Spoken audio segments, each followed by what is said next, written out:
முதலாவது யோசுவாவுக்குள்ளே இருந்த விசேஷம் என்னன்னு சொன்னால், ஞானத்தின் ஆவி.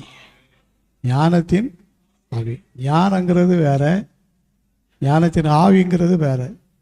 ஞானங்கிறது அப்பப்போ நம்ம கேட்டால் என்ன செய்யும், கிடைக்கும். ஒருவன் ஞானத்தில் குறைவுள்ளவனாக இருந்தால் யாவருக்கும் சம்பூர்ணமாய் கொடுக்கிறவரும் ஒருவரையும் கடிந்து கொள்ளாருமாக்கி தேவனிடத்தில் கேட்க கிடான்னு, அப்பொழுது அவனுக்கு இது கேட்டால் கிடைக்கும்.